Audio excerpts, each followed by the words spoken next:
que va a trabajar los temas de formación e innovación docente. Lleva como título Los docentes de educación básica en México ante el COVID-19, la emergencia como principio de innovación docente. Eh, Quiero agradecer la presencia de todos los asistentes a este foro y también la presencia de nuestros destacados panelistas. Estoy seguro que, al igual que los foros pasados, este va a ser un foro sumamente interesante que dejará importantes reflexiones, críticas, ideas sobre qué hacer en el futuro cercano y en el futuro no tan cercano, que evidentemente generará muchos cambios en los sistemas educativos de este país y de muchos otros países también. Eh, Les quiero comentar que esta iniciativa del COMIE de abrir foros de discusión, eh, evidentemente se inscribe en un contexto más general de necesidades que tienen los profesores y diversos actores del sistema educativo por discutir, por conocer opiniones, por tener algunas guías en un entorno de gran incertidumbre en temas educativos y en muchos otros temas de la vida social y económica, vida familiar, etcétera, la vida de la salud también. Eh, eh, Puede pensarse que ya hay una cacofonía de foros y de ideas y de opiniones, pero hemos visto que no, que la exigencia, la demanda de que el COMIE genere estos espacios ha sido muy buena, muy grande, y la respuesta que hemos tenido por parte de los colegas que han sido invitados a estos foros ha sido también muy buena. Todos los panelistas, prácticamente todos los panelistas que han sido invitados a los distintos foros han aceptado gustosamente, han hecho un hueco en su ocupada agenda, y eso es de agradecer por su decisión de participar, por supuesto, pero también por la importancia de sus puntos de vista, de sus propuestas, de sus análisis que serán vertidas en el foro. Vamos a tener más foros. El lunes tenemos un foro sobre educación superior.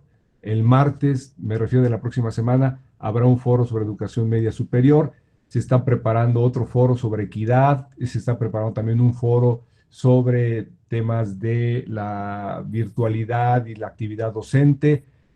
Hay en puerta también otros 4 foros regionales, es decir, organizados por colegas de distintos estados del país, porque queremos también escuchar con mayor precisión, detenimiento, cuál ha sido la experiencia en torno a la educación en esta época del confinamiento sanitario en los distintos estados, para saber con más detalle qué ocurre allí. Ayer escuchamos algo también de algunos colegas que hablaron de Oaxaca de Yucatán, pero queremos conocer más, de tal manera que haya una voz desde las regiones de los estados. En fin, entonces seguiremos en esta tarea de promover el debate.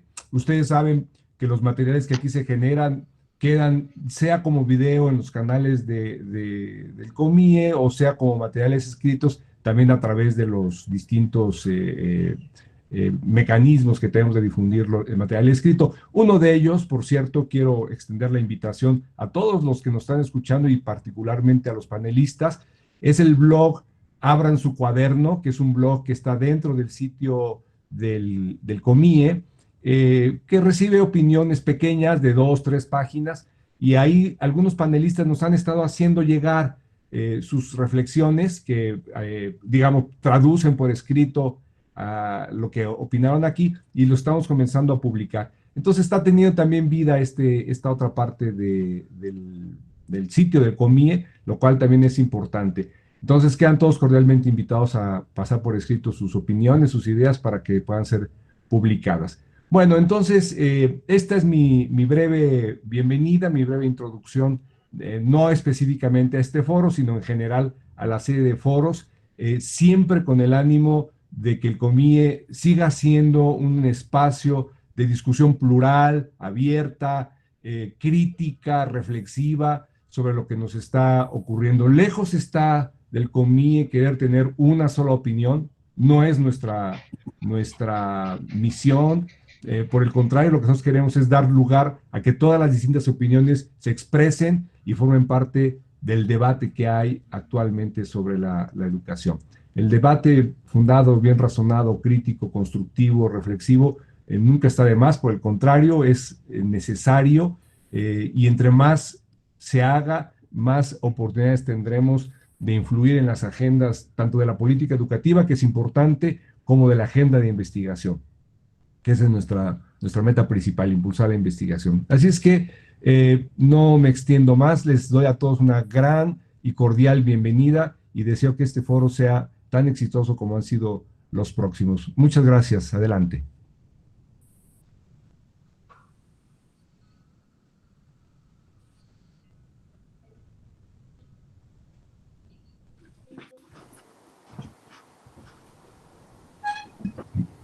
Miguel, ¿nos escuchas? Miguel Casillas. Listo. Sí, Alfredo. Muy bien. Buenas tardes a todos. Bienvenidos a este foro. Lo hemos pensado, lo hemos trabajado desde el COMIE, un grupo de trabajo encabezado por Gabriela de la Cruz y Germán Álvarez y un servidor, Miguel Casillas. El propósito del foro es repensar la actividad docente con motivo de la pandemia. Para organizar la discusión, hemos planteado 3 preguntas a nuestros panelistas. La primera es en relación con el pasado, digamos, ¿cuáles eran los retos que encaraban ya los docentes en términos de innovación y cómo se han ido modificando con la pandemia? La segunda pregunta tiene que ver más bien con las prácticas y con la situación actual. ¿Cómo han enfrentado los docentes la pandemia en sus prácticas, en su vida cotidiana? Finalmente, la tercera pregunta refiere a cuáles son los nuevos retos para la innovación docente y los procesos de formación inicial y continua de los maestros, de los docentes de magisterio. Tenemos un grupo muy destacado de panelistas, de colegas del COMIE, de colegas de distintas instituciones que han aceptado participar con nosotros de manera muy gentil. Está Mario, el orden en el que los voy a presentar es el orden en el que van a exponer. Está Mario Chávez, de la DGESPE, está Rosa María Torres, de la Pedagógica, Alberto Ramírez Martínez, de la Veracruzana, María del Carmen Gabriela Flores, Germán Iván Martínez, de Tenancingo, y Pati Ducuá, la doctora Pati Ducuá, del ISUE de la UNAM. La idea es que en la dinámica haya una primera ronda de intervenciones por cada uno de nuestros panelistas de 10 minutos. Enseguida vendrá una ronda de respuesta a las preguntas que todos los participantes del foro podemos formular a través del chat. Las podemos mandar por escrito y los ponentes las van a recuperar en sus respuestas. Y finalmente habrá una ronda de conclusiones de cada uno de nuestros panelistas que durará unos 15 minutos. Bueno, sean ustedes bienvenidos. Vamos a dar entonces inicio con la exposición de Mario Chávez. Adelante, por favor.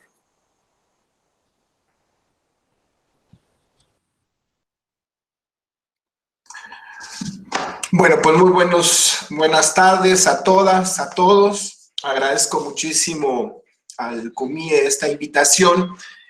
Yo desde un inicio comentaba que, bueno, no estoy en educación básica, la función de la DGESP es justamente la formación inicial, así que haré una suerte de opiniones que puedan vincularse entre lo que está ocurriendo con maestros y maestras en educación básica y lo que nosotros estamos viviendo desde la formación inicial de docentes. Para la primera pregunta, bueno, yo creo que justamente los desafíos que existían antes de la pandemia fueron desafíos que se agudizaron en el momento del confinamiento y de no poder estar en clases presenciales. ¿A qué me refiero? Me refiero a toda la brecha digital que refleja al final del día una brecha de enorme desigualdad en el acceso a las tecnologías de entrada. Digamos, entre lo que el INEGI en una muestra nacional del 2019 ha mencionado y este estudio recientísimo, digamos, de la sección novena democrática de la coordinadora, pues muestran que alrededor de 60-70% de nuestros estudiantes no tienen acceso a Internet y que la gran mayoría accede a través de un teléfono portátil, digamos. Entonces, ahí ya había de inicio una enorme desigualdad que se agudizó en el momento de esta pandemia. Por otro lado, uno de los desafíos que se han venido poniendo en las mesas o en los foros, tanto del COMIE como de maestros y maestras y del propio seno del Consejo Nacional de Autoridades de Educación Normal, del Congreso Nacional para el Fortalecimiento y Transformación de las Escuelas Normales, es esta necesidad de que maestros y maestras tengan toda una cartera, digamos, de distintas aproximaciones didácticas para atender la pluralidad, la enorme diferencia que hay en un salón de grupo. Entonces, además, este es otro de los temas que se agudiza en el momento de la pandemia. Y yo aquí diría, ¿cómo es que maestros y maestras han enfrentado este tema? Creo que de manera diferenciada en educación básica y en educación normal. Yo quisiera hablar de lo que nosotros planteamos en educación normal. Primero, la mayor parte de las instituciones formadoras, de las 263 escuelas normales públicas, no tenía, digamos, un sistema de educación a distancia en el sentido más amplio de la palabra, no solamente en línea ni a través de plataformas digitales. Hay algunos esfuerzos muy interesantes, por supuesto, de trabajo en línea o de trabajo a distancia en las escuelas normales, pero no existía en realidad. Y segundo, creo que de lo que nosotros partimos fue no de pensar que no estaba ocurriendo nada en este confinamiento involuntario. Otros pensamos que como si estaba ocurriendo algo, lo primero que tendríamos que poner en la mesa era que no teníamos por qué intentar que los contenidos de los planes y programas fueran vistos en su totalidad. Nosotros nunca partimos de eso. Pensamos que había que resignificar esos contenidos para enfrentar de manera pertinente las necesidades educativas en un sentido más amplio de nuestros estudiantes en formación y de algún modo poder vincularnos, como las normales siempre lo han hecho, y es su esencia, de vincularnos con la sociedad. Y en ese sentido es que no hubo una estrategia rígida de corset desde la autoridad central o desde el propio Consejo Nacional, que es quien toma las decisiones. Lo que se planteó es, número uno, vamos a rescatar los aprendizajes más significativos del semestre, digamos, lo más importante, pero necesitamos también, ya que tengamos lo más importante, resignificar esos aprendizajes, estén o no puestos en el currículo.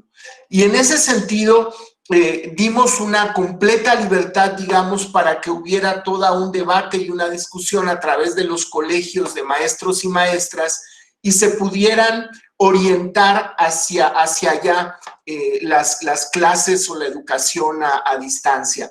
Por supuesto, también desde un principio nosotros tuvimos claro que no había que llenar de actividades a las y los estudiantes, que ese no era el sentido. Y no era el sentido porque también entendíamos que de esa pequeña proporción que tienen computadora e internet en casa, también hay que pensar cuáles son las condiciones de estos estudiantes en casa. Es decir, no basta que tengan la computadora y el internet, sino cómo están viviendo en su casa. Estamos hablando de cómo también se recompone o se reestructura la vida familiar en este confinamiento.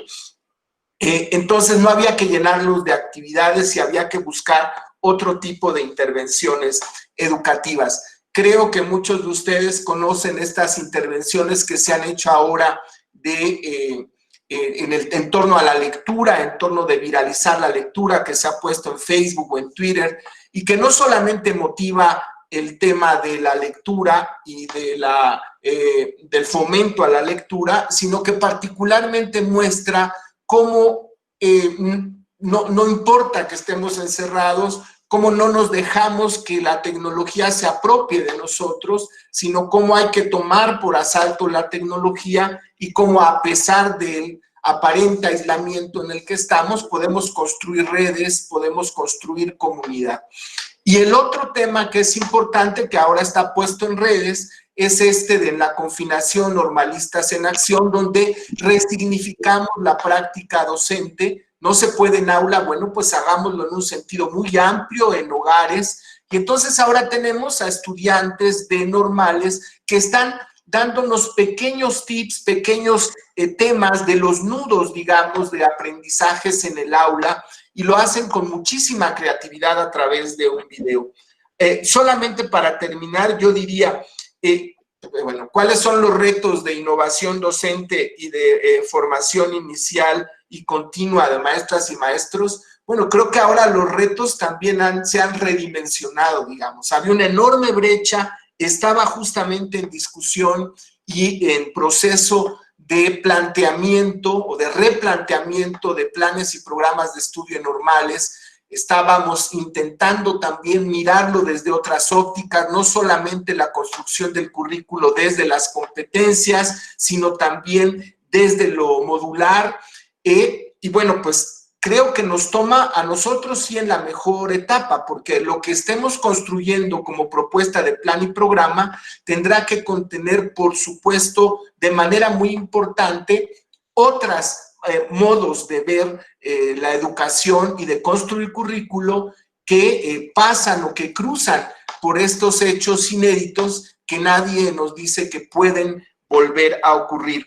Y finalmente, bueno, pues todos sabemos, y yo lo reconozco, que una de las grandes pendientes o de las facturas pendientes en el caso de maestras y maestros de normales ha sido la formación continua. En ese sentido, hemos desplegado ya una encuesta desde hace casi 2 meses antes de que se decretara este confinamiento con los centros de actualización del magisterio, con las normales superiores, para ver las necesidades de formación continua que además rompan y le den un giro a este tema, digamos, de estos cursos de superación personal o que no tienen, digamos, ningún enganche con la realidad, con las herramientas que requieren maestras y maestros. Creo que ya me excedí de tiempo, yo ahí le dejo. Muchísimas gracias.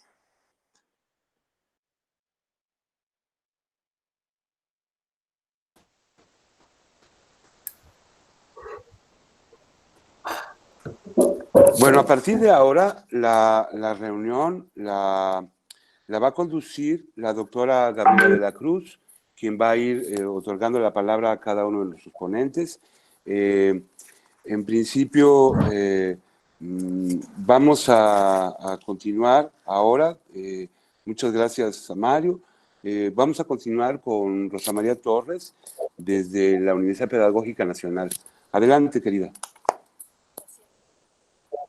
Gracias. Bueno, agradezco la convocatoria al foro en este momento complejo, donde uno ve cómo los diversos actores han tratado de hacer algo en este tiempo, ¿no?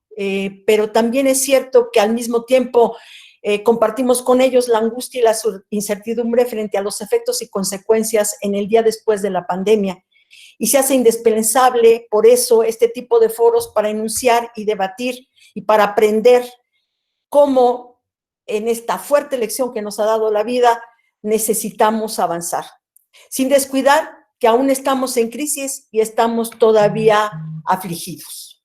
Permítanme señalar que sabemos que los profesores y los estudiantes están en este momento haciendo un gran esfuerzo relevante para mantener el vínculo pedagógico en esta crisis sanitaria. En este momento se han disuelto las interacciones de la vida cotidiana, se han separado los espacios materiales y el cambio de las formas de comunicación son cada vez más fuertes. A lo anterior se agregó, después del asombro, un ritmo acelerado de reacción. Esto es, una gran cantidad de información, incremento de encuentros virtuales, ofertas de formación en línea, tutoriales, videos y más videos. Parece que preocupa llenar ese vacío insoportable que ha dejado en nuestras vidas el distanciamiento, la reconfiguración de las interacciones y la separación de los cuerpos, además de la desmaterialización de los contactos. Ahora bien, dada la primera interrogante a la que nos convoca el foro, que es cuáles son los retos que encaraban los docentes en la educación básica, me parece que es conveniente advertir que la relación con la innovación y el maestro no necesariamente se incorpora de manera individual.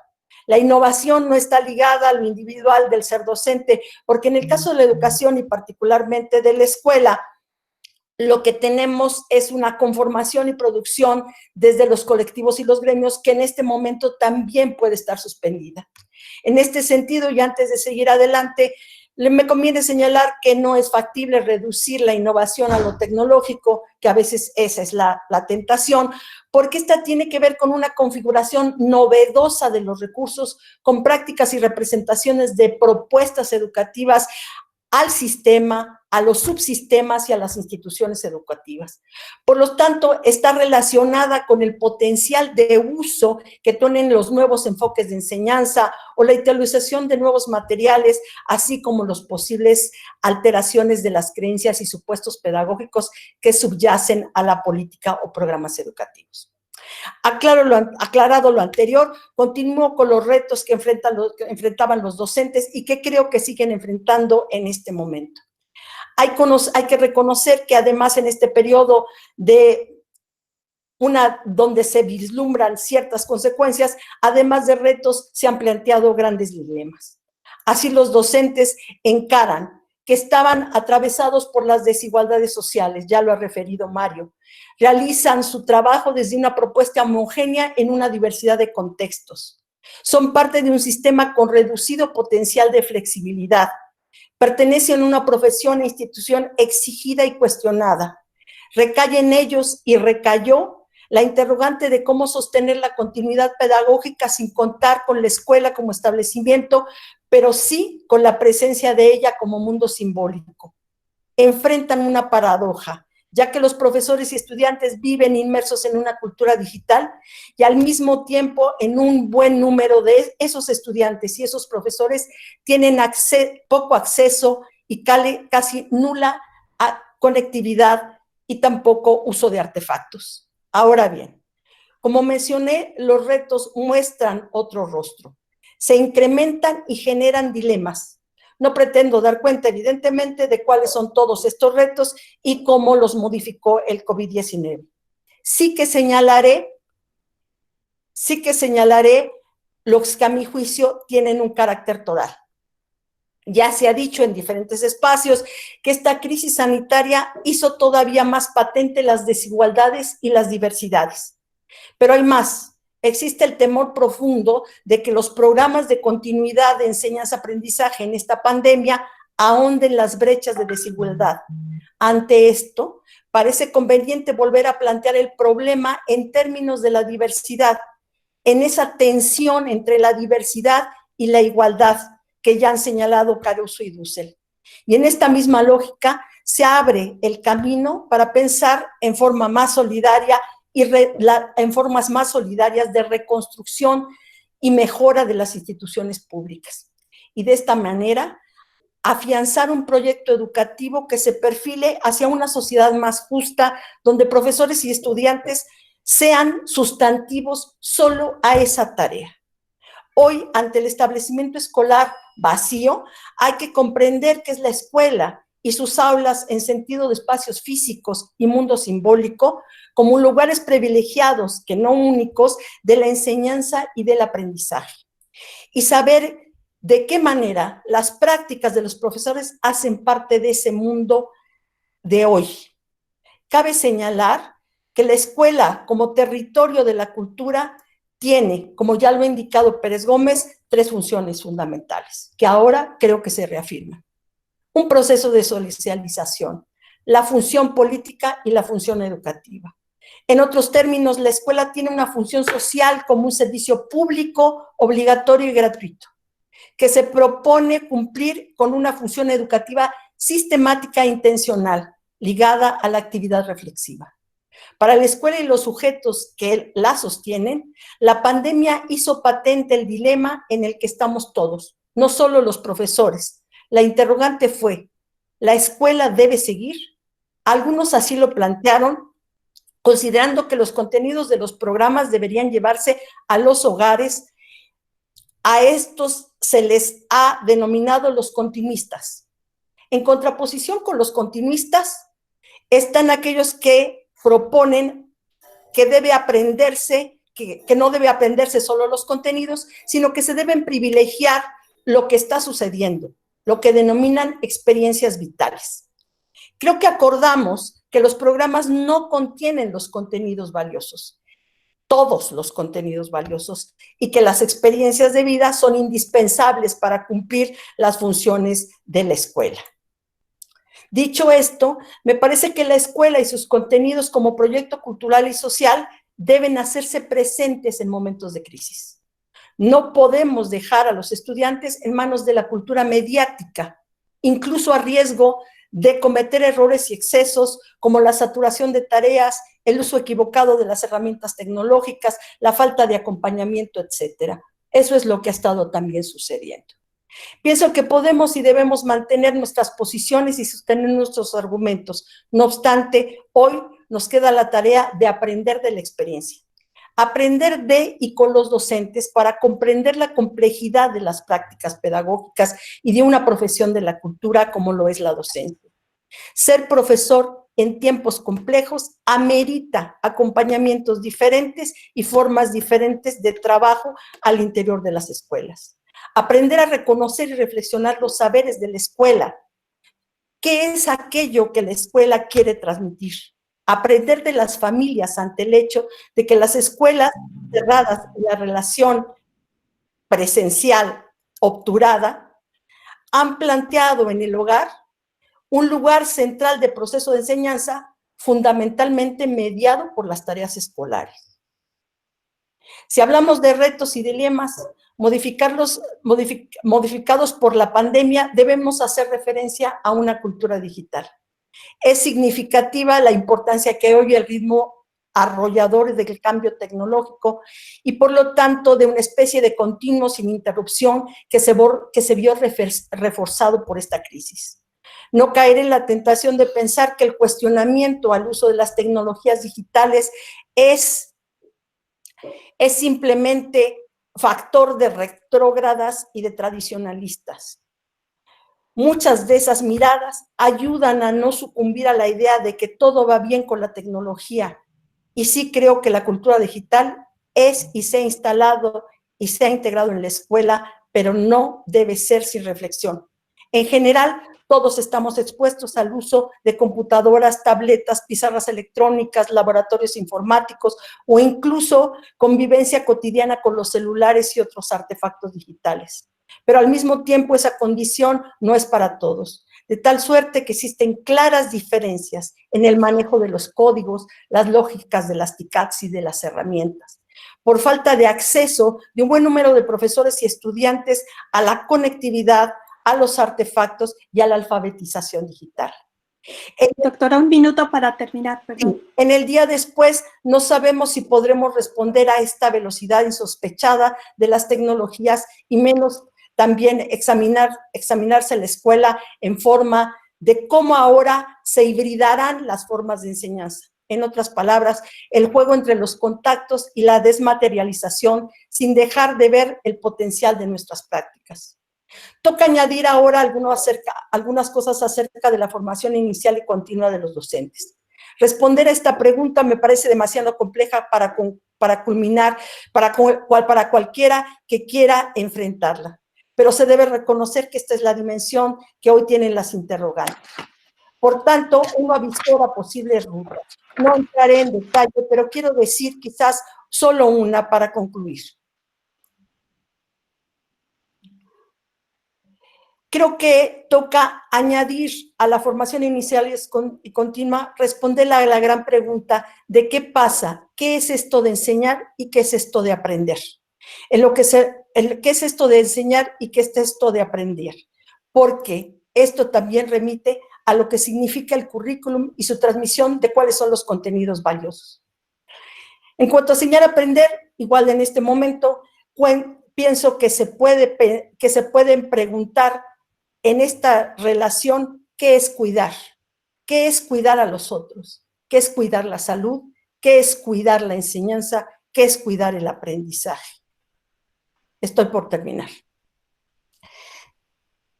El cuidar debe ser parte de la profesión. Debemos hacer una reflexión y considerar y reconsiderar el aula como nuestro hábitat. Cuidarlo, porque ya vimos que es fácil perderlo.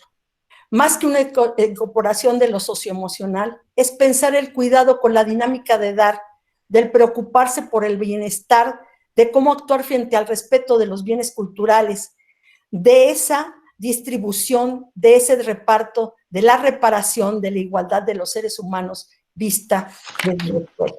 Gracias. Muchas gracias, doctora Rosa María. Bueno, vamos a continuar con el doctor Alberto Ramírez. Les comento que cada uno de los ponentes tiene 10 minutos y cuando tengamos ya un minuto para los 10, les voy a avisar. Sí, les voy a decir, ya vamos a terminar con los 10 minutos. ¿Ok? Entonces vamos a continuar. Alberto, por favor. Muchas gracias. Muchas gracias, Gaby. Muchas gracias al COMIE por la invitación y a ustedes por estar viendo desde su celular, su computadora, su televisión, ¿no? Y estar siendo parte de este debate. Quisiera seguir un orden para no pasarme de los tiempos. La idea de la habilitación tecnológica, estoy de acuerdo con los ponentes anteriores, no es el objetivo de este momento que vivimos, pero sí es un vehículo. Sí debemos de reconocer en las TIC el valor de habilitación tecnológica para los docentes actuales.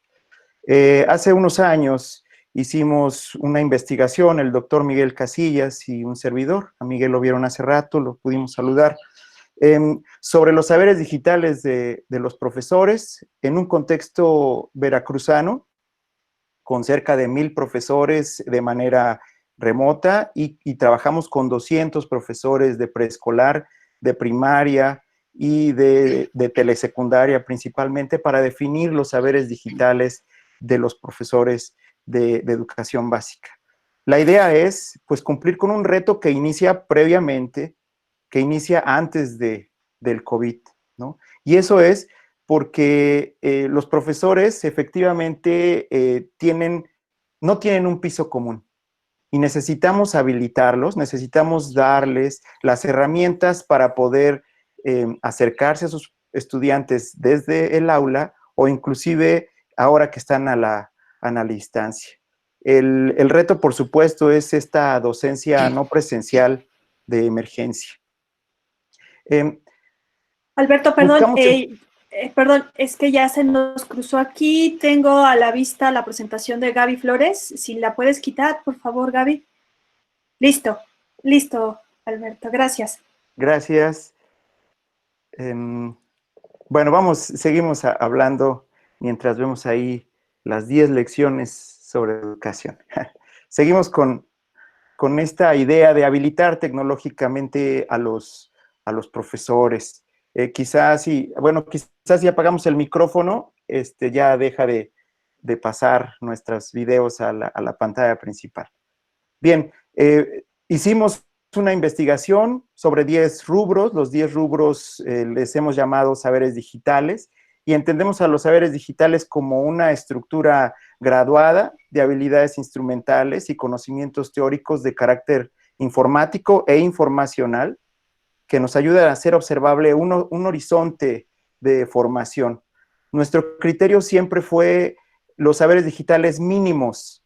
Entendemos esta preocupación de la doctora Rosa María, que las TIC no es el objeto de estudio, pero sí son herramientas y vehículos para ayudarnos a la docencia actual, inclusive presencial, ¿no? Entonces buscábamos definir estos saberes digitales mínimos sin pensar en el uso de Big Data, drone, impresión en 3D, más bien era una habilitación inicial, ¿no? Y ese fue el propósito de esta investigación. Entonces nos acercamos a los profesores que están pues frente a grupo y les preguntamos sobre los 10 saberes digitales, que los vamos a ir revisando poco a poco. La investigación la publicamos en un libro en 2017, pues ahora ya son 3 años de esos resultados, y evidentemente el distanciamiento social hizo también latente nuevas necesidades que pues, nos invitarían a replantear esta visión. Lo que identificamos como necesario para los profesores de educación básica en estos 10 saberes digitales tiene que ver con el manejo de dispositivos digitales. Tienen que manejar su smartphone. El smartphone se volvió una herramienta muy importante. Tienen que saber conectarse a Internet, moverse en ambientes gráficos, sea Linux, Windows, Mac o Android, iOS, ¿no? La idea es moverse en ambientes digitales y ser capaces de transferir información que se toma de lo digital, del dispositivo digital a la computadora, por ejemplo. En el tema de archivos es importante no solo manipular y descargar y subir archivos, sino salvaguardar la información. Eso resulta de gran importancia.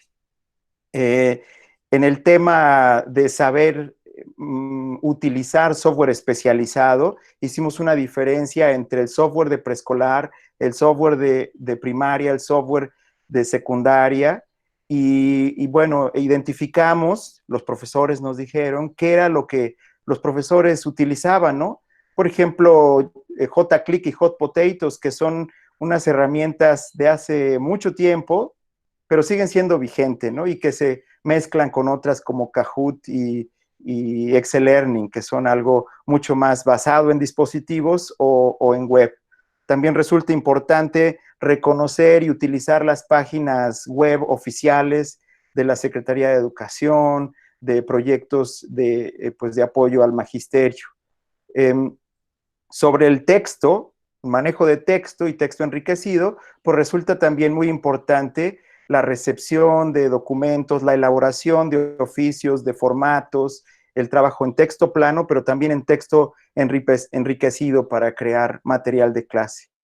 Sobre conjuntos de datos, aunque parece que no es tan importante, siempre se requiere la gestión escolar y para eso, bueno, pues una gestión del aula a través de incluso el pase de lista y la ordenación de datos y promedios.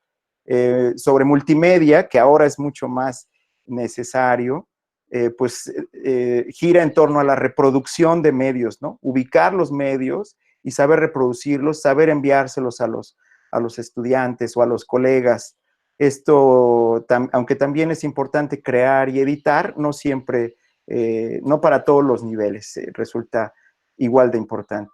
Reconocer el hardware para la producción, reconocer los repositorios donde yo puedo descargar o subir archivos de audio, de video o de fotografía, ¿no? Sobre comunicarse en entornos digitales, que resulta importante en esta fase. Bueno, pues el WhatsApp se volvió uno de los protagonistas, ¿no? Es muy importante WhatsApp, el mensajero de Facebook.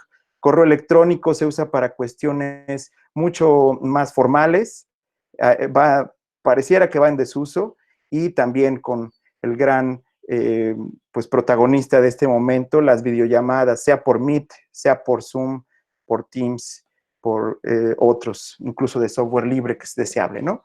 El tema de colaborar y socializar en entornos digitales también se vuelve importante.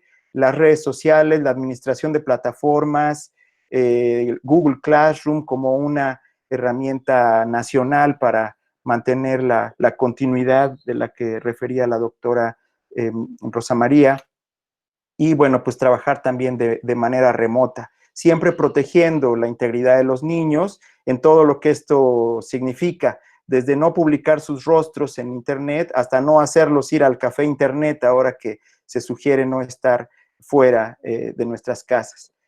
Sobre saber ejercer y respetar una ciudadanía digital, que esto se refiere no a lo informático, no al manejo y a la destreza tecnológica, pero sí a la cuestión de manejo de información, ¿no? Tenemos que volvernos ciudadanos de este mundo digital y los profesores pues tienen que ser los pues alfiles de la ciudadanía digital, ¿no? Tienen que orientar a los estudiantes en cuestiones de regulación del uso de dispositivos, por ejemplo, que no lo estén prendiendo en el cine o que no lo estemos prendiendo en el cine cuando regresemos a las salas, ¿verdad? De cuidar nuestra huella digital en Internet y no tener trayectorias que nos hagan quedar mal como profesionales de la educación. Y en este mismo sentido, sobre la cuestión informacional, hemos acuñado esta idea de literacidad digital, antes traducida como alfabetización digital. Alberto, un minuto. Gracias.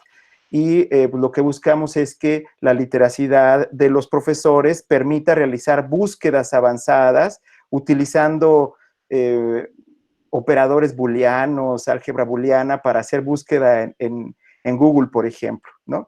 Lo que observamos con esta pandemia es que WhatsApp, Zoom, Classroom se volvieron importantes. Pero si hubiéramos tenido la base anterior, podríamos solamente incorporar esto.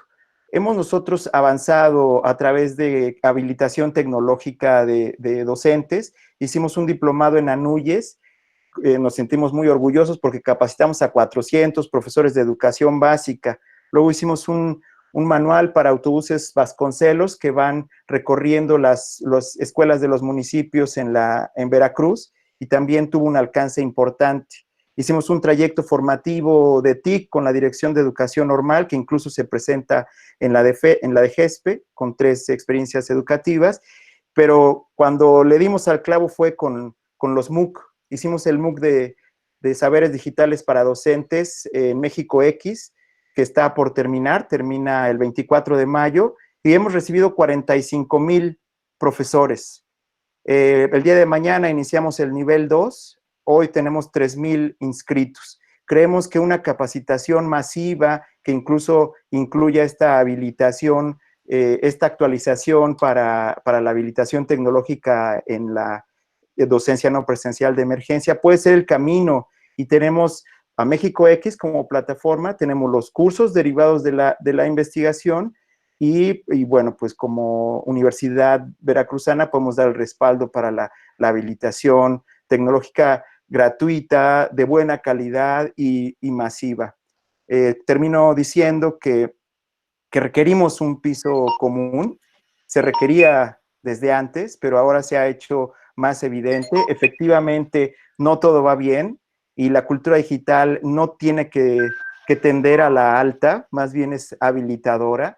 Y bueno, me parece que el reto que nosotros asumimos, Miguel, yo, la veracruzana, es la capacitación masiva de docentes, del 1,000,000 de docentes, a través de cursos abiertos, masivos y en línea. Sería todo, Gaby. Muy bien, muchas gracias, Alberto. Continuamos con la doctora Gabriela Flores, por favor. Sí, ahora sí voy a presentar la pantalla. Una disculpa. Sí, por favor. Gracias, Gaby. Gracias. No sé qué es lo que ven porque a mí no me aparece, pero espero que sea una pantalla de inicio con el nombre de mi participación, con el título de mi participación. Sí, sí, sí. Bien. Como tenemos poco tiempo, voy a comenzar con la segunda pregunta. La manera en que los maestros han enfrentado la pandemia desde su función docente, desde todo lo que ha correspondido a ser la contingencia y el confinamiento sanitario, su participación ha sido heterogénea, diversa y regionalizada. Sin embargo, existe un eje vertebrador común que he encontrado, que es el gran compromiso que tienen los maestros para con la educación de sus estudiantes. La fuerte responsabilidad porque sus alumnos sigan aprendiendo desde casa con su guía y acompañamiento. y también con la creatividad que han puesto para asignar tareas a distancia. Estos son evidencia concreta de la ética magisterial en un contexto para los que nunca los maestros fueron preparados. Y de la nada, y de repente, bueno, sí, de lo todo de COVID-2019, y de repente tenían que continuar enseñando desde su casa a sus alumnos. Quiero aprovechar para externar mi reconocimiento y admiración por esta actitud mostrada. El teletrabajo ha alcanzado a los maestros y lo están afrontando con éxito. También han enfrentado esta pandemia con agobio, recarga de trabajo y mucho estrés. En un cuestionario aplicado hace un mes, unas 3-4 semanas, en abril de este año, los maestros en función docente de Jalisco refirieron que se sienten agobiados. Atienden a sus alumnos con un horario de 24 horas los 7 días a la semana, 24/7, de manera individual, por teléfono, diferentes llamadas, y como la mayoría tiene grupos sobrepoblados, entre 30 y 50 alumnos, se han multiplicado exponencialmente su trabajo. Y se agrega la tarea de fiscalización que han tenido directores y supervisores ante esta tarea, y si se le suma la situación de miedo por su salud personal y el de su familia, pues el resultado es el estrés docente. Se sabe que los niños de ahora tienen una naturaleza distinta y, aunque sean nativos digitales, necesitaron aprender a trabajar con herramientas tecnológicas de manera formal en educación. Y también los maestros en función docente tuvieron que incrementar el desarrollo de su competencia de uso de materiales digitalizados. El reto actual es saber usar un abanico amplio de herramientas digitales, alternativas tecnológicas que se encuentran en la red. Hasta el momento, los maestros que no sabían usar la tecnología en educación tuvieron que aprender con una formación improvisada, con una formación apresurada y en el mayor de los casos de manera autónoma o con el conocimiento que ya tenían. Sí tengo conocimiento de lo que Alberto estaba diciendo hace un momento sobre las MOOC de saberes digitales para docentes. En Jalisco lo han participado mucho en ello. La app que más utilizan los maestros para estas actividades en el estudio refirieron con sus alumnos es el WhatsApp o el Facebook. Estas herramientas son utilizadas por las redes sociales y no están hechas para aprendizajes formales. Pocos utilizan las plataformas diseñadas para aprender en primaria y secundaria, como Edmodo, Classroom u otros que también son gratuitos, y menos del 10% producen videos tutoriales y explican las actividades al grupo a través de este medio. La televisión y la radio son otros medios que puso a disposición la Secretaría de Educación, pero esto nos lleva a cuestionar los contenidos escolares. ¿Cuáles son los importantes? Cuando se habla de la caída de los resultados de aprendizaje, se refiere a contenidos formales establecidos antes de la pandemia. Pero ahora, con este contexto global, se ha evidenciado que la escuela no ha priorizado contenidos de aprendizaje relevantes. Mucho se ha dicho en las últimas décadas sobre aprender a aprender, a través del desarrollo de competencias como la autogestión del conocimiento. Pero esto no se ha logrado del todo en las aulas de clase porque se priman contenidos escolares descontextualizados, de tal suerte que los maestros en función docente no encuentran preponderante enseñar a través de propuestas didácticas que sí tengan relevante el contexto, como el aprendizaje basado en proyectos, el aprendizaje basado en problemas, estudios de caso, aprendizaje basado en retos, y vaya que enseñar en la pandemia es un reto, y las matrices contextuales de análisis. Todas ellas favorecen el aprendizaje colaborativo a distancia, el uso de la tecnología y sobre todo la autogestión del conocimiento con el cuidado manejo del tiempo, y pueden ser utilizadas en combinación con aulas invertidas, otra propuesta didáctica muy interesante. Cuando nuestra sociedad líquida nos está demandando formas extraordinarias de enseñanza en un contexto mundial para el cual el maestro no fue preparado, es justo cuando nuestro paradigma educativo se vuelve a cero. La solidez de nuestro binomio enseñanza-aprendizaje se cuestiona fuertemente, dándonos una excelente oportunidad de aprendizaje, de crecer, de mejorar y elevar la calidad de la formación que reciben los maestros que educan a nuestra sociedad. Y de aquí se desprenden los siguientes retos para la formación del profesorado.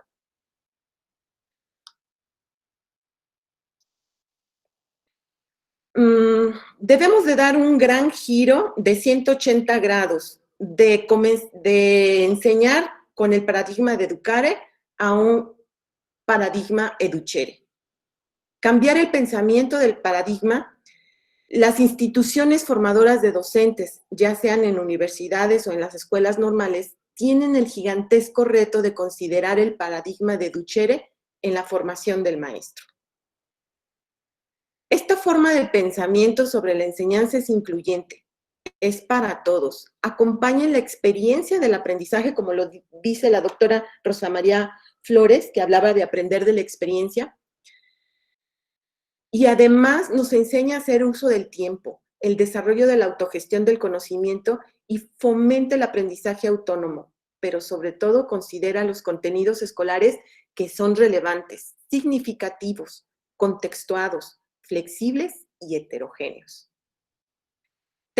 La formación de maestros debe de formar para el acompañamiento de aprendizajes de sus estudiantes, tanto virtual como presencialmente. Que las herramientas tecnológicas y virtuales sean eso, herramientas. Es el medio, no el fin.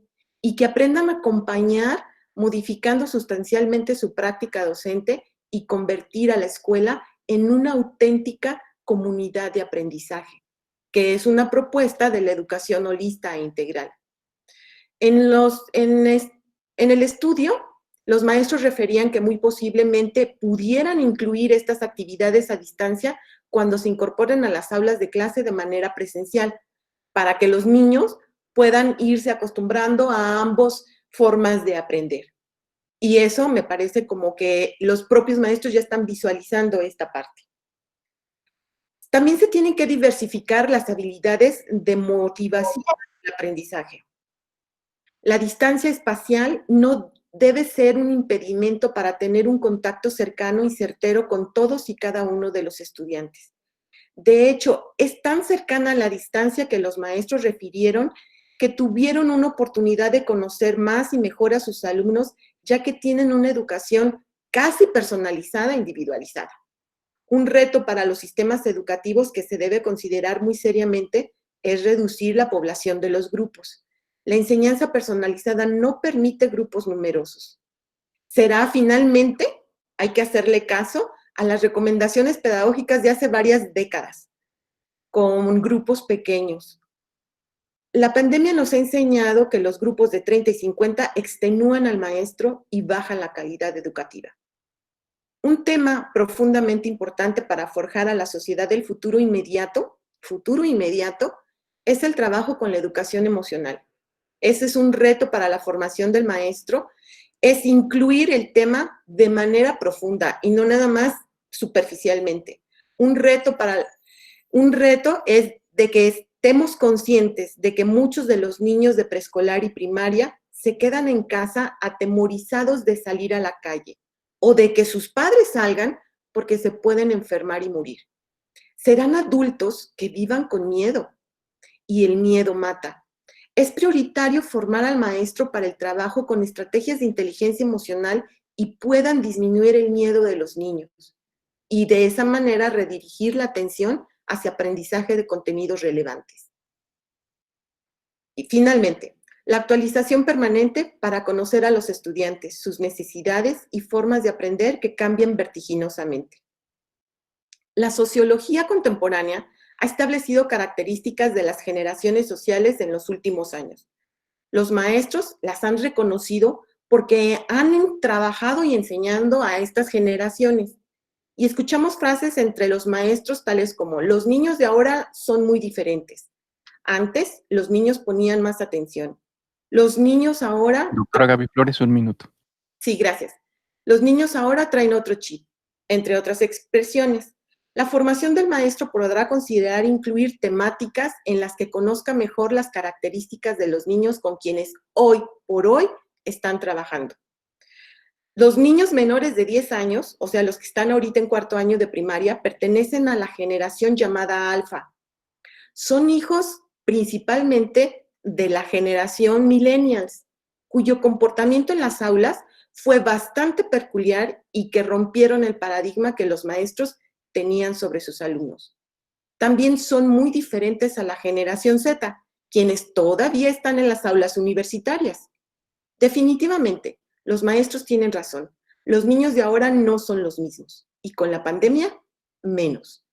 El reto para la formación de maestros es conocerlos y actualizarse permanentemente acerca de sus características. ¿Cómo serán los niños de la generación beta? No lo sabremos sino hasta dentro de algunos años que invadan nuestras aulas de clase en el preescolar. La generación Z representa el fin de una etapa, el paradigma sólido y rígido, y la generación alfa representa el principio de una nueva época, del paradigma líquido y flexible en educación, marcado por estas 10 lecciones que esta pandemia del COVID nos enseña. Por su atención, muchas gracias. Muchas gracias, doctora Gaby Flores. Seguimos con el doctor Germán Iván.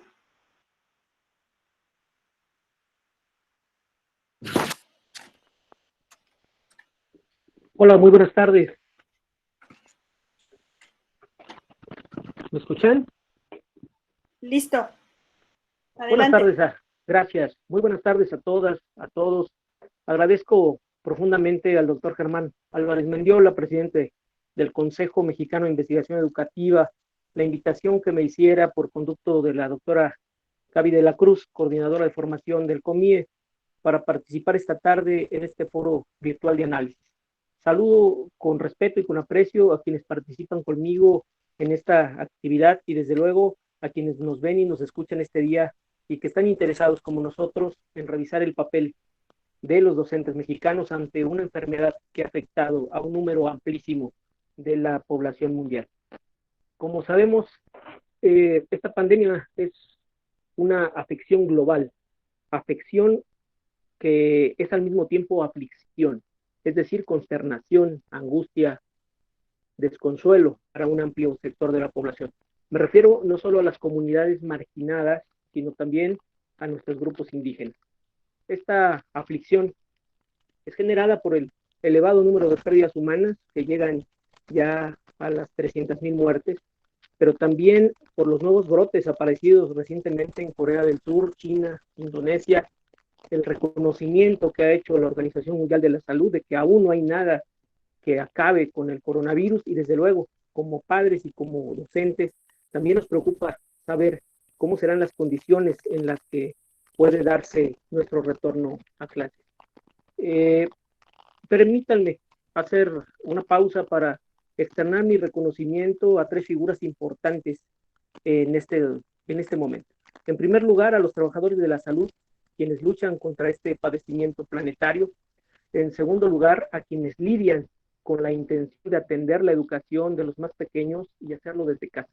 Me refiero a padres y madres de familia, abuelos, abuelas, tíos, tías, hermanos y hermanas, que hoy en este confinamiento apoyan o intentan hacerlo a hijos, nietos, sobrinos, hermanos más pequeños.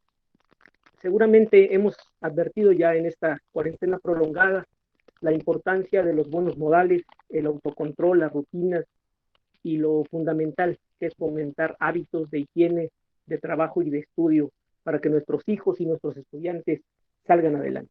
Desde luego quiero saludar a los maestros y maestras de nuestro país, reconociendo en ellos su compromiso y su voluntad para entender primero y atender después las demandas que hoy nos hacen no solo las autoridades educativas, sino los propios padres y madres de familia, los tutores y desde luego los propios estudiantes. Quiero compartir con ustedes una convicción. La pandemia ha traído consigo un cúmulo de emociones y de conmociones. Ya los estudiosos de la salud mental nos hablan de que el estrés, yo no diría que los maestros tenemos estrés, ya es 4, ya es 5, nos hablan del estrés, de la depresión, de la ansiedad, como padecimientos que se agravarán con la pobreza, las adicciones, el hacinamiento, la fragmentación social, el desempleo y la violencia comunitaria y familiar que ya se sobrellevaban. El distanciamiento social no ha sido únicamente una separación física. En muchos casos también ha traído consigo un apartamiento emocional y afectivo. La pandemia vino, hay que decirlo, a fracturar nuestras vidas.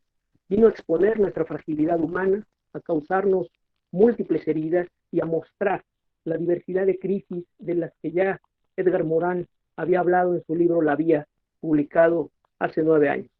Este importante autor se refería a una multicrisis cuando hacía alusión a una crisis política, pero también poblacional, alimentaria, económica, ecológica, científica, religiosa, técnica, energética, social y desde luego educativa. Hoy necesitamos más que buenas intenciones para salir de esta policrisis y poder restaurar no ya la normalidad, porque pienso que ninguno de nosotros queremos que vuelvan a hacer las cosas como antes, sino mejor que antes. Restaurar, digo, un mínimo de orden y tranquilidad para reanudar nuestras labores. Luego será necesario resarcir los daños causados por esta epidemia y también remediar los desaciertos de decisiones y prácticas equivocadas. Sin embargo, el hecho de estar hoy aquí a la distancia, pensando la educación más allá de las escuelas, reflexionando sobre el trabajo de las y los docentes allende los salones de clase, cuidando el funcionamiento de nuestro sistema educativo, enfermo también él desde hace mucho tiempo. Digo, hacer todo esto es velar porque no prevalezca la inercia, la desatención y el abandono. Al decir que nuestro sistema educativo está enfermo, quisiera ser más explícito. El analfabetismo funcional, la inequidad, el rezago, la escasez de recursos, la cobertura limitada, pero también la reprobación, la repetición, la deserción, el cuestionamiento de su calidad, son padecimientos que han venido desgastando, corrompiendo y consumiendo nuestro sistema educativo desde hace años. En este rápido diagnóstico podemos advertir que antes de la pandemia los docentes encarábamos retos nada sencillos. Se viene a mi mente un texto de Roger Díez de Costa que se llama La educación mexicana y sus barreras. Él hablaba de barreras históricas. Una educación uniforme en toda la República. Refería también a culturales. Un sistema educativo demasiado rígido, desconfiado, desarticulado, hablar económicas, no es suficiente en educación, pero también hablar de las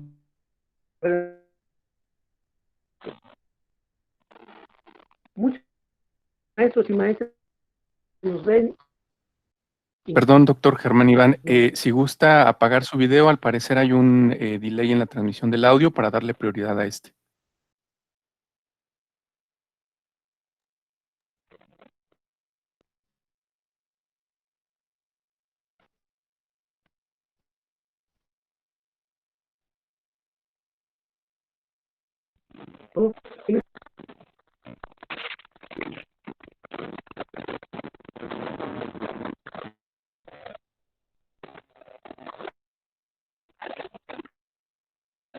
Bueno, ¿me escuchan?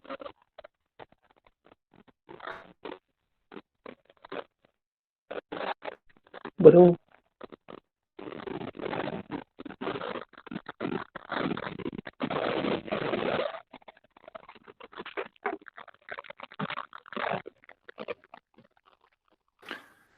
Bueno. Sí, doctor, adelante. Muchas gracias. Como decía, muchos maestros y maestras que nos ven y que nos escuchan trabajaban en escuelas que requerían mejoras estructurales, sobre todo si consideramos que un número importante de ellas quedaron afectadas por los sismos de 2017. Escuelas sin agua potable, sin servicios sanitarios, sin conexión a las redes de drenaje, sin líneas telefónicas, sin computadoras, o cuando había estas, no tenían acceso a internet en muchos casos. Los maestros y maestras atendían estudiantes provenientes de familias conflictivas, con estructuras poco sólidas. Algunas eran tremendamente permisivas, otras excesivamente protectoras. Maestros y maestras que trabajaban en 2 o más escuelas, que impartían 2 o más asignaturas con grupos saturados. Antes de la pandemia, la escuela venía padeciendo la pérdida de su autoridad cultural y a muchos docentes nos dolía advertir el escaso reconocimiento que tenía nuestra labor en sociedad. Hoy la escuela, medida como sistema, como organización y como gobierno, debe reexaminar y replantearse. Para ello debemos comprenderla como parte de la sociedad. Sociedad que en el caso de México es diversa, compleja, dinámica, cambiante y multicultural. Con la pandemia los desafíos de los docentes mexicanos se multiplicaron y resulta paradójico que una calamidad nos haya obligado literalmente a hacer un alto en nuestras vidas para repensar prácticamente todo. Y espero que no solo sea para repensarnos, sino también para reorganizar. Desde mi perspectiva, sería un error como humanidad haber entrado y salido de esta adversidad sin haber cambiado sustancialmente. Particularmente pienso que lo peor que nos puede pasar a nosotros, que sería la enseñanza, es atravesar este infortunio sin haber aprendido nada. ¿Cómo han enfrentado los docentes de educación básica la pandemia del COVID? Como el resto de los mortales, con pasmo, frustración y miedo en algunos momentos. Con pasmo, porque la pandemia nos sorprendió a todos. Con frustración, cuando advertimos que podemos, estimamos el uso de la tecnología en nuestra práctica docente y hoy debemos recurrir a ella para continuar con la enseñanza a distancia. Con miedo, porque transitar de una educación presencial a otra que plantea la implementación del uso de Internet y de tecnologías de la información y la comunicación en el proceso educativo no es nada sencillo. Sobre todo, si consideramos que ese tránsito se dio de forma súbita y sin la capacitación adecuada. Desde luego también encontramos en los docentes desconcierto, decepción y enojo. Desconcierto cuando de la noche a la mañana nuestro hogar se convirtió en salón de clases, sala de juntas, centro de capacitación virtual, oficina de atención psicopedagógica y espacio para brindar asesoría y tutoría a distancia. Decepción cuando advertimos que seguimos confundiendo la escolarización con la educación, cuando nos damos cuenta que estamos obstinados en cubrir contenidos y no en descubrir y discutir problemas. Doctor Germán, un minuto, por favor. Claro, en buscar colectivamente soluciones a esos problemas y en promover el aprendizaje común o aprendizaje mutuo, ese que nos invita ahora a intercambiar saberes entre aquellas personas con las que convivimos. El enojo emerge cuando se prioriza lo administrativo, cuando hay una participación obligada en opciones de capacitación y actualización y además cuando esta se da en horarios que exigen a los docentes prolongar sus jornadas de trabajo de manera excesiva. Quiero terminar mi participación diciendo que tenemos que ser cuidadosos de que esta educación en Internet y en pantalla no nos deje apantallados. No podría ser posible esto que está poniendo en marcha la Secretaría de Educación Pública sin algunos grandes hitos de nuestra educación. El primero data de 1959 y se lo debemos a don Jaime Torres Bodet. Son los libros de texto gratuitos para la educación primaria. El segundo nace en 1969 y es la educación, y me refiero a la telesecundaria, que ha mostrado su eficiencia para atender a la población de comunidades más remotas y cuyo modelo ha servido de inspiración para los telebachilleratos y estoy seguro para esta iniciativa de la SEP de aprender en casa por televisión y en línea. Desde luego tenemos el Consejo Nacional de Fomento Educativo, que data de 1971, y la Ley General de Educación de 1993, que permitió el uso ya desde entonces de la educación a distancia para atender a grupos marginados. Sería mi participación. Muchas gracias. Muchas gracias, doctor Germán. Y bueno, finalmente tenemos la participación de la doctora Pati Ducua, por favor.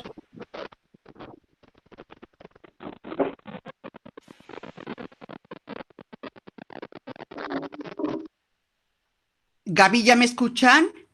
Sí, sí, te escuchamos, Pati, sin problema. Okay. Adelante, gracias. Gracias, agradezco la invitación porque estos temas me impactan mucho y para mí es una responsabilidad pensar sobre estas temáticas que estamos viviendo ahora.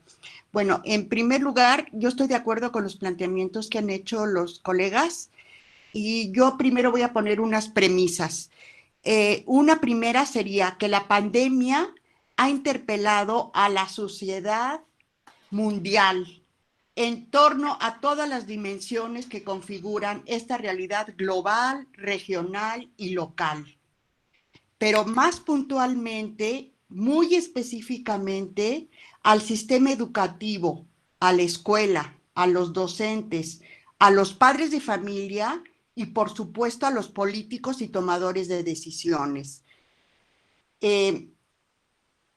Por un lado, tenemos que reconocer que la escuela, desde su construcción como espacio para la enseñanza, ha tenido las funciones que ya han señalado, la socialización, etcétera, y se ha inscrito en lo que se llama educación formal.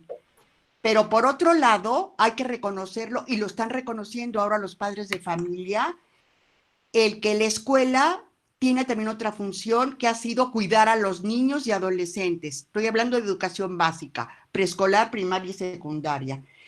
Este tema del cuidado de los niños, que de alguna manera señaló Rosa María, había sido como olvidado, y hay que reconocerlo. En fin, a partir de esta interpelación a la sociedad mundial de la pandemia, ¿qué ha pasado? Lo que se está viendo es una desestabilización de la escuela y del sistema de educación básica. O sea, está siendo cuestionado tanto el sistema educativo en su conjunto como fundamentalmente la educación básica. ¿Por qué? Por muchas razones, pero una muy, muy importante es que la pandemia, como ya lo han repetido los colegas, ha evidenciado la inequidad y la falta de justicia existente en este país, en el territorio nacional. Ahora, estas serían como unas premisas. Situación que va a generar un mayor abandono del que ya habíamos venido registrando, particularmente en la educación secundaria. Ese es un punto importante. Ahora, en cuanto a los retos que están enfrentando o que habían enfrentado los profesores, de manera general, yo puedo señalar los siguientes. En primer lugar, la heterogeneidad de los grupos, número uno.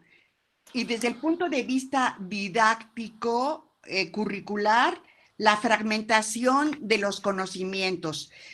Como decía yo hace un rato, la realidad de la pandemia ha interpelado todos los sectores económicos, políticos, sociales, educativos, etcétera. O sea, hay un asunto muy importante que tiene que ver con el reconocimiento de la realidad social y natural como unidades.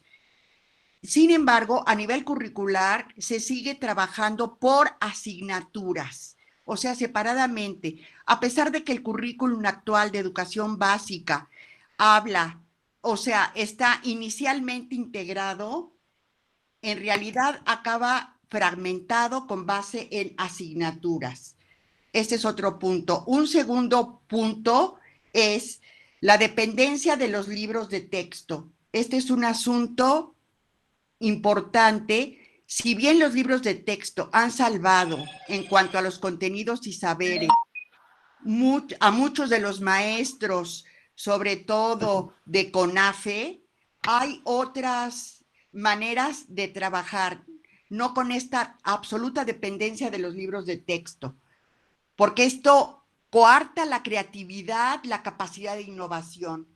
Tercero, la conducción del aprendizaje, o cuarto, ya no sé en cuál voy, la conducción del aprendizaje con base en esquemas fundados en la poca participación de los alumnos. No se ha fomentado el aprendizaje entre pares. Y un último punto que me interesa resaltar es la evaluación. Más bien, las verificaciones de aprendizaje se siguen efectuando de forma fragmentaria, porque las asignaturas así lo plantean. O sea, concebir el español como la suma de redacción, de lectura, de ortografía, de redacción, etcétera, es no comprender que la lengua es una unidad, etcétera. Ahora, ¿qué pasa? ¿Qué está pasando ahorita durante la pandemia? bueno, antes de la pandemia, el Internet en realidad como que se ha vuelto omnipresente en el mundo entero, pero al parecer la escuela se quedó al margen de la sociedad. O sea, la escuela no incorporó el Internet, el acceso al Internet en las escuelas del país. Como ya lo dijo y lo dijeron anteriormente, hay condiciones materiales de las escuelas de educación básica verdaderamente lamentables, falta de agua, de drenaje, de sanitarios, de agua para beber, etcétera. Por otro lado, no podemos separar a los docentes de los alumnos.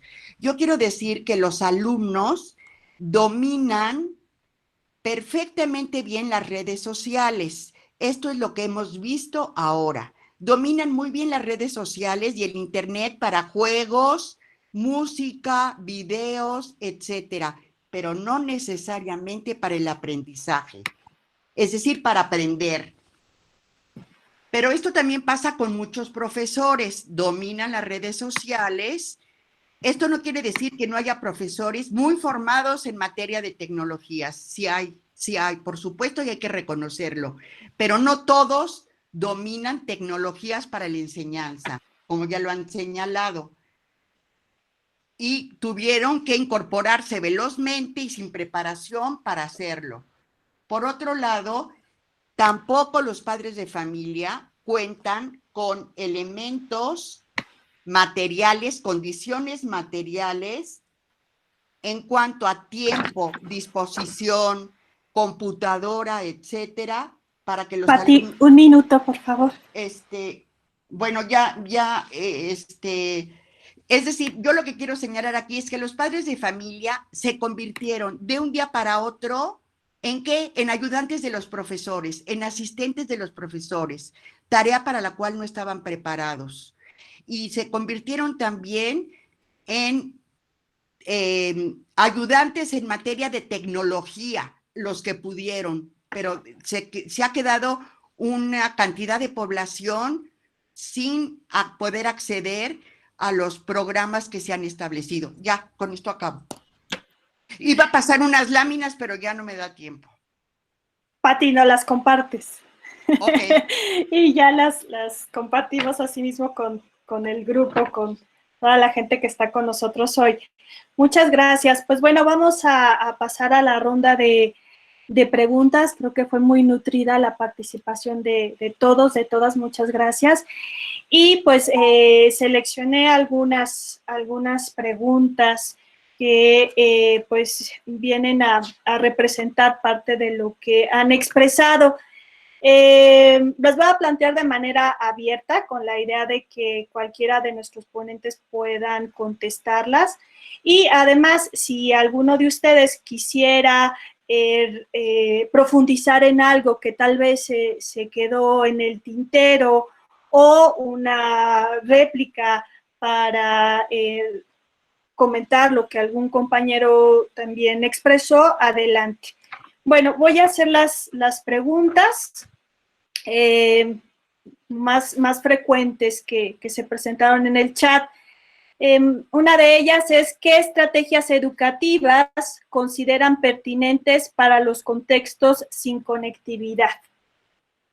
Otra pregunta fue, ¿cuál es la propuesta para trabajar en contextos heterogéneos en el marco de las actuales condiciones? ¿No? Esto aludiendo a las desigualdades que tiene nuestro sistema educativo. Una pregunta que esta sí fue muy dirigida hacia la doctora Rosa María, ¿de qué manera propone llevar las experiencias de vida al interior de los currículos? Y otra pregunta, son muchas, solamente voy a decir unas. Y otra pregunta sería ahondar, si pueden ahondar en las áreas o ejes de innovación docente en la formación, además del uso de las TIC, ¿no? Que por ahí salía este tema, también incluso refiriéndolo la doctora Rosa María. Bueno, las TIC son una herramienta, son un plus más, pero bueno, tenemos otras áreas para trabajar en torno a la innovación docente, ¿no? Y bueno, sería el planteamiento de algunas preguntas y pasamos a esta etapa, a esta ronda de comentarios al respecto. Si quieren que vayamos en el mismo orden en que presentaron, ¿sí? Ok, bueno, pues empecemos entonces por el doctor Mario Chávez.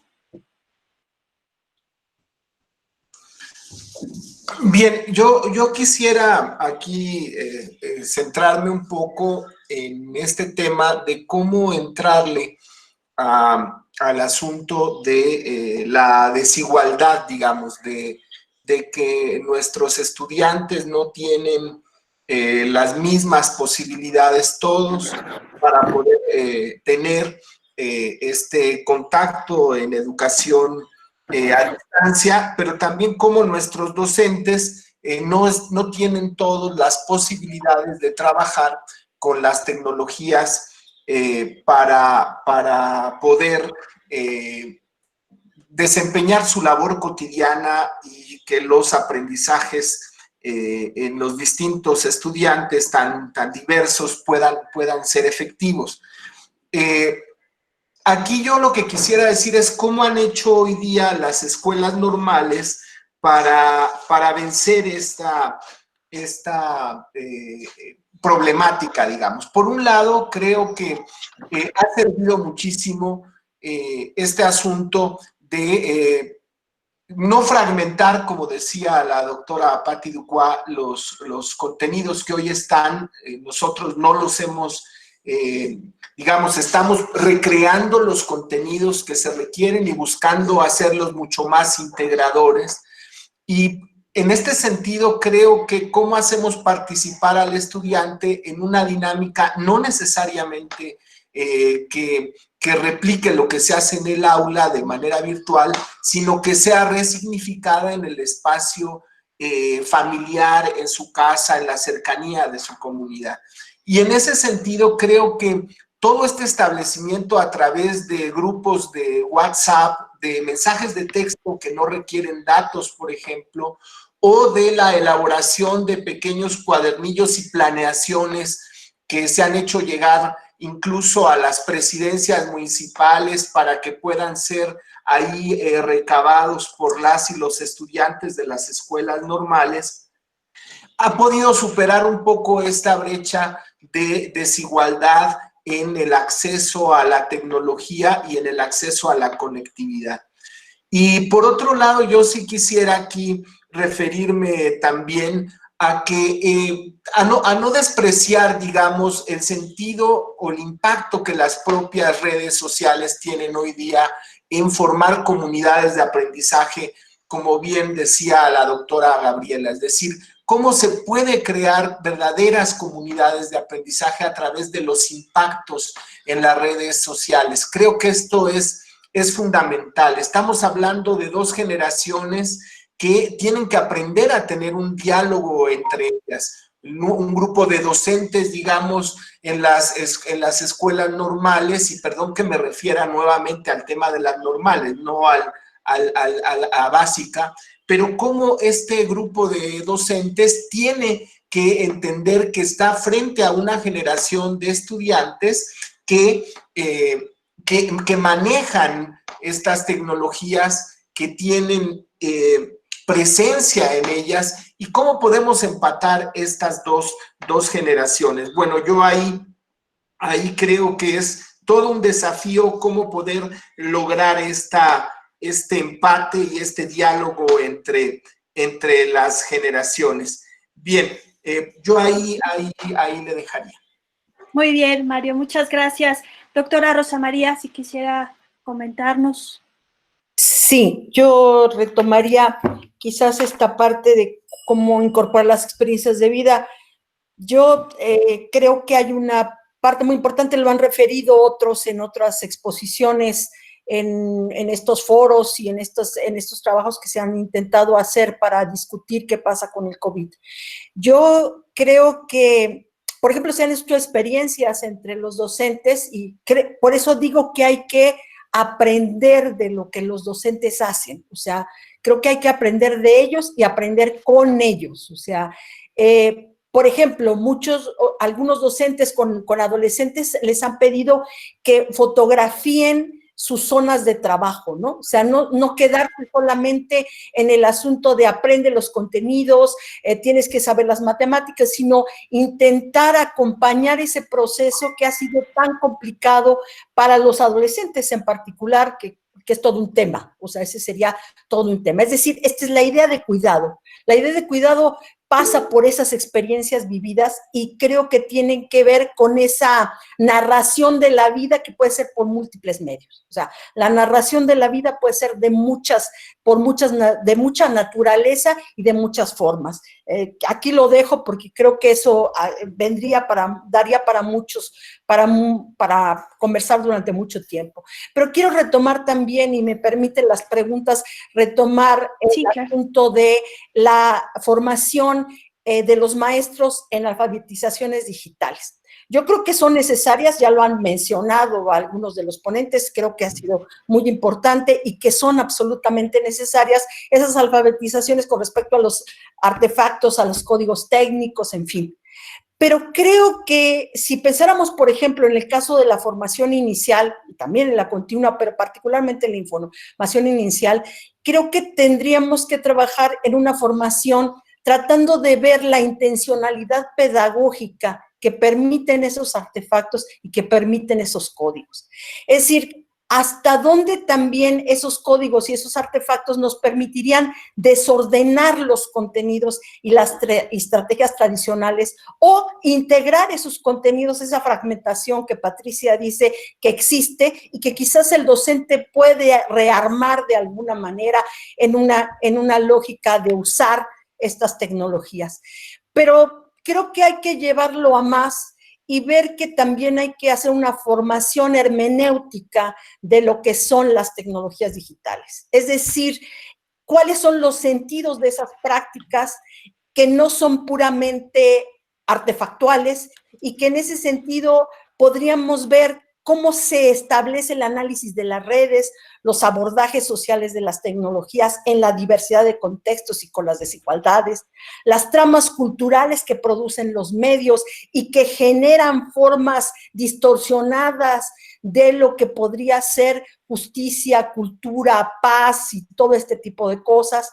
Y tomar la formación como el lugar de reflexión y autonomía de los profesionales de la cultura para entonces sí, yo creo, establecer una alfabetización, digamos, digital que permita que todos podamos trabajar reflexionando en lo que son nuestras prácticas con esa cultura.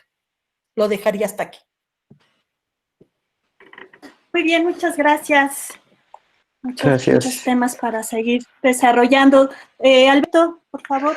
Nosotros hemos revisado el concepto de TIC disciplinarias. Lo que hemos visto es que lo que debe de saber de TIC un biólogo es distinto a lo que debe de saber de TIC un médico, ¿no? Una enfermera, un docente de preescolar, un docente de primaria. Entonces, eso nos ha ayudado a ver a las TIC no como el fin último, sino como un lenguaje que nos permite comunicarnos ahora en esta situación. Antes del COVID, después del COVID y durante el COVID. Lo que hace Mario Chávez con los compañeros de las normales, leyendo algunas poesías, algunos libros, algunas novelas, cuentos, y compartiéndolo en línea, pues da cuenta de esta idea de las TIC como lenguaje. Lo importante no son las TIC, sino, uno, que los normalistas lean. Dos, que lo difundan y que se manejen de manera fluida en este nuevo conjunto de códigos y artefactos, como mencionan. No es el encuadre perfecto el que buscamos en los ejercicios que nos comparte Mario. No es la producción y, digamos, la apropiación tecnológica lo que realmente vale la pena. Lo que interesa es apropiarse de las TIC como un lenguaje desmenuzar el concepto y pensar que son tecnologías de información, porque nos acercan a la información, y de comunicación, que ahora resulta importante. Por eso decía yo en mi intervención que WhatsApp, Zoom y Google Classroom se volvieron los protagonistas de los que pueden estar conectados, porque implica una mejora en la comunicación. Entonces, no se trata de volver el objetivo de la educación o de la biología o de los enfermeros o de los médicos a las TIC. Las TIC son estas herramientas complementarias que nos permiten ahora interactuar de una forma distinta. Decían en el chat, Mónica Lozano, sobre los saberes digitales de los funcionarios. Efectivamente, tenemos que identificar la habilitación tecnológica, la alfabetización digital de todos, ¿no? No solamente del contexto escolar, porque efectivamente el acceso, lo estamos viendo ahora a Internet, o la falta de acceso diferencia, hacen una pues segmentación de la sociedad, ¿no? Ahora tenemos los conectados y los desconectados, ¿no? Los inforricos y los infopobres. Entonces replica las diferencias sociales. Entonces lo que tenemos que hacer es buscar un piso común, pero no nada más habilitando a todos en el uso de procesador de palabras y hoja de cálculo, sino con TIC disciplinarias, TIC pertinentes para cada uno de los actores de esta sociedad mexicana mundial. Sería mi participación. Muchas gracias. Alberto, pasamos a la reflexión de Gaby Flores, por favor.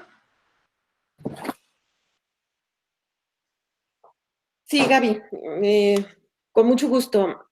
Las preguntas eran, ¿cuáles eran la propuesta para trabajar en la heterogeneidad y en medio de este tipo de pandemias? ¿Sí se me escucha bien?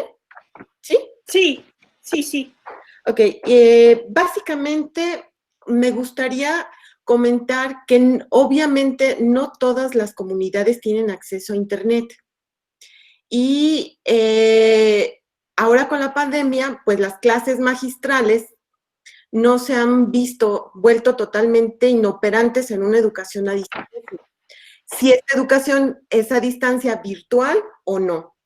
Los maestros tienen que enseñar de manera muy diversificada y explicar en los casos en los que la educación a distancia no sea digital, explicar por escrito en los cuadernos de los niños que son llevados y traídos a la escuela, de la escuela a la casa por los padres de familia. Y es cuando se convierte este sujeto, el padre de familia, en un elemento muy importante en el proceso educativo de los niños. Aprender a acompañar los aprendizajes de los niños de manera diferente y eficaz, con altos niveles de calidad, es el principal reto, y los padres de familia en la educación se han puesto en acción. El reto ahora para los docentes es cómo comunicarnos adecuadamente con los padres de familia. Pareciera antes de la pandemia que había una eterna lucha entre el maestro y el padre de familia. Había falta de comunicación, incluso poco respeto por la labor magisterial de parte de los padres y madres del maestro de sus hijos. Pero ahora, en que tanto los niños como los maestros se encuentran recluidos en casa, los padres de familia son un vínculo de comunicación entre el maestro y el estudiante. En los lugares en donde no existe el Internet, como les decía, la comunicación es a través del cuaderno de trabajo diseñados ex profeso por el maestro para sus niños, y de cómo el maestro a veces tiene que explicar la tarea al padre de familia y a su hijo. El reto es crear verdaderas comunidades de aprendizaje, y para ello es necesario mejorar sustancialmente la comunicación con los padres de familia, en una nueva dinámica de relación en donde todos aprendamos. Por lo tanto, los consejos de participación social en la educación deberán seguramente funcionar de manera diferente, y no solo en papel, como en muchas escuelas se hace. Deben de comenzar a trabajar en cooperación y en favor de la calidad de los niños, de la educación que reciben los niños. Muy probablemente la escuela, como lo conocemos, era otra de las preguntas, cuando pasamos a la nueva normalidad, después de la pandemia se ve fuertemente modificada en su dinámica de enseñanza. La presencialidad será cada vez menor, tal vez modifique la dinámica, 4 días en la escuela, 1 en casa, 3 y 2. Es ahora que la propuestas didácticas de aulas invertidas cobra mucho sentido al trabajar con estrategias didácticas como aprendizaje basado en retos, aprendizaje basado en problemas, estudios de caso y otros tipos de estrategias, matrices contextuales de análisis que puedan ser utilizadas para esta nueva normalidad en la escuela. Y esa es hasta aquí mi participación, Gaby. Muchas gracias. Doctor Germán, si quisiera hacernos un comentario final en torno a estas preguntas. Sí, muchas gracias. Muchas gracias. Pienso que un enorme, ¿me escuchan bien? Pienso que un enorme desafío que enfrentaremos, sí, es el no aprendizaje. Debemos considerar que el hecho de que por la simple idea de que dejemos más actividades y más tareas, somos mejores maestros y nuestros estudiantes están aprendiendo lo suficiente. Yo creo que ese es un reto. Pienso también que las tecnologías de la información y la comunicación nos pueden ayudar sin duda a innovar en el aula, pero el tránsito de un modelo analógico a uno tecnológico debió darse de manera ordenada y progresiva. En ese sentido, nos faltó previsión. Considero que ahora es fácil entender que equipar a las escuelas es necesario, pero no es suficiente. Se requiere capacitar a los maestros porque son ellos los encargados de integrar las TIC en el ámbito escolar, pero también actualizar sus saberes disciplinarios, pedagógicos y digitales. Porque hay que decirlo, cuando hablamos de docentes, debemos pensar que algunos egresaron recientemente de las escuelas normales y en ellas los temas de desarrollo emocional, innovación docente y el uso de TIC ya forman parte de los planes y programas de estudios, pero otros docentes llevan 5, 10 o 20 años en servicio y participan o no de las distintas opciones de educación continua. Otros más están pensando en jubilarse.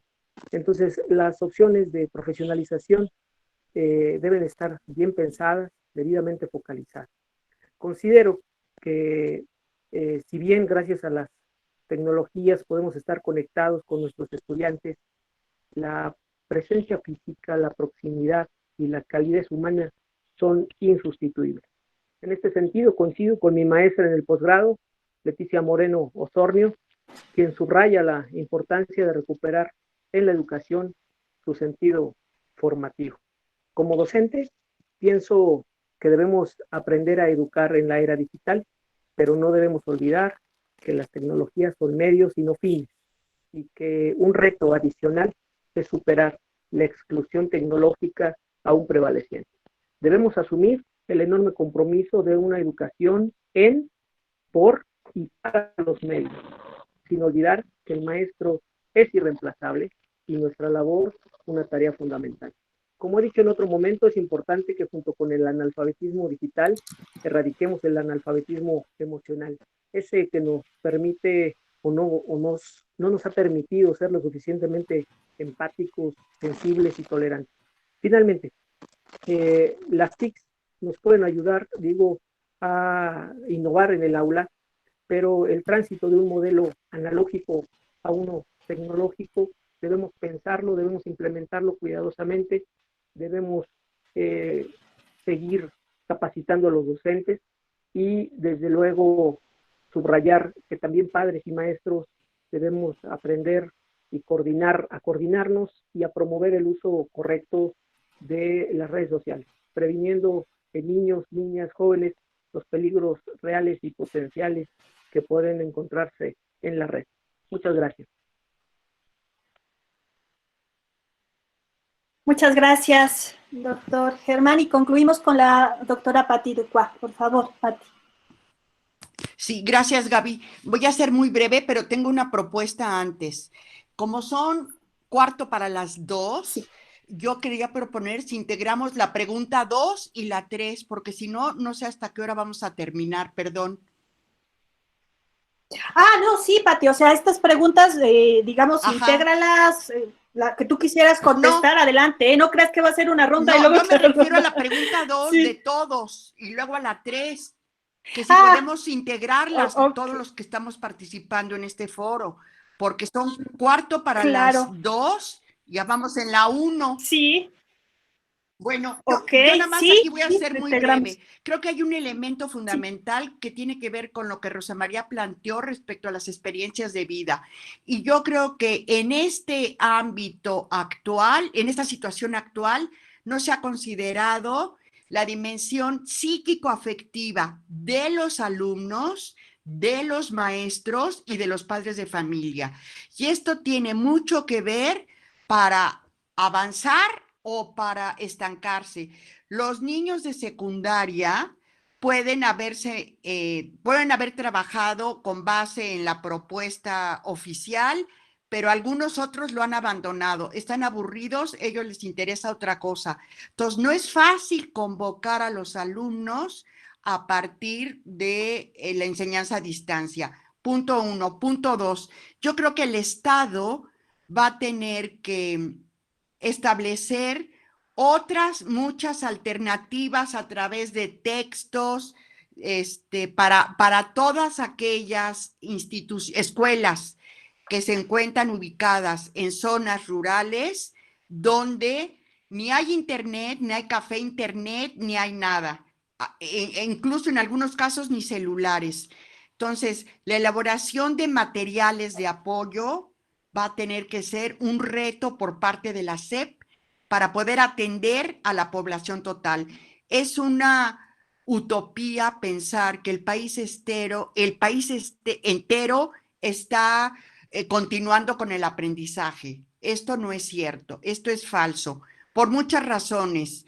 O sea, habrá algunos que sí, pero no es la totalidad de la población que se registre en educación básica. Ya, gracias, Gaby. Muy bien, muchas gracias, Pati. Pues bueno, vamos ya a concluir efectivamente nuestro foro. Le cedo la palabra a Miguel Ángel Casillas para que nos haga un breve cierre, ¿no? de nuestro foro. ¿Que acabe el foro? Yo pensé que vimos en la pregunta 1. Sí. No, Pati. Perdón, Gaby, ¿me dejas tantito decir una cosa? Sí, claro. Adelante. Yo quiero decir que la educación en el país no se va a resolver con las tecnologías, se va a resolver con los maestros. Es decir, son los maestros los que tienen la posibilidad de resolver lo educativo en el país, la continuidad de la escolarización, no las tecnologías. Por eso yo creo que hay que pensar muy bien qué es lo que el Estado puede hacer para alcanzar a toda la población, no nada más a los que cuentan con un capital cultural sólido, no nada más a los que tienen acceso a computadoras, tablets, etcétera, sino todo lo contrario, pensar en el grueso de la población de educación básica, por un lado. Por otro lado, yo quiero reconocer el trabajo que están haciendo los maestros. Están desbordados. ¿Qué quiere decir esto? Que el trabajo se les ha duplicado y triplicado, no nada más en básica, en todos los niveles. Y que hay que reconocer todo lo que han hecho los profesores. Pero por otro lado, hay una no exacta vinculación entre escuela y maestros. Los maestros han trabajado casi en la soledad. Solos han tenido que meterse en el tema de tecnologías. Y yo creo que esto es muy importante y tiene que reflexionarse cómo se puede resolver. El niño también está solo en su casa con su familia. No necesariamente hay comunicación, escuela, familia, ni alumno, compañeros, ni alumno, escuela. Entonces yo repito, las posibilidades de salvar lo educativo están en el maestro, no en las tecnologías. habrá que pensar un esquema mixto de uso de tecnologías y de presencial. Ya, Gaby, gracias. Gracias, Patti. Muy bien. Bueno, ahora sí, pasamos con Miguel Ángel Casillas para cerrar nuestro foro. Claro. Gracias a todos. Sí, eso primero. Muchas gracias a todos los colegas que han participado como ponentes en esta reunión. También gracias a los asistentes. Hemos tenido un promedio superior a los 100 participantes permanentemente durante el foro, lo cual pues me parece muy exitoso. Bueno, yo quisiera hacer un recuento muy rápido de unos aspectos que me parecieron los más importantes. Y quiero empezar primero con esta última cosa que señalaba Patti Ducois. Creo que hay una gran coincidencia entre todos los ponentes para valorar el compromiso, la responsabilidad, la creatividad y la entrega que están teniendo los maestros en activo para sostener la educación y las prácticas educativas. Es muy importante valorar este esfuerzo y es todo un reto poderlo visibilizar para poder dar cuenta de las múltiples experiencias que se han desarrollado. Segundo, está claro que los desafíos y los problemas se potenciaron, la inequidad, la injusticia, las brechas digitales, las desigualdades, observamos que con la pandemia esto se aumenta y se vuelve mucho más complicado de resolver. Creo que también hay una coincidencia importante en que es necesario reconsiderar, redimensionar la reforma curricular en las normales para dar cuenta de las nuevas necesidades que tendrán los docentes en su trabajo cotidiano. Está también claro, hay un consenso en que la innovación no se reduce a lo tecnológico, sino que es importante desarrollar nuevos enfoques de enseñanza, atender el problema de la organización escolar y del proceso mismo de la escuela. Una apreciación muy interesante es que la innovación no solo es una cuestión de los individuos, sino que tiene que involucrar a las colectividades y a los gremios, tiene que ser, dar continuidad a esta vida colegiada que es propia del magisterio. Todos coincidieron en observar cómo esta pandemia ha generado un cambio súbito, sin preparación, sin condiciones, que ha generado a su vez tensiones, estrés y muchas complicaciones a la vida de las personas, particularmente en este caso de los docentes.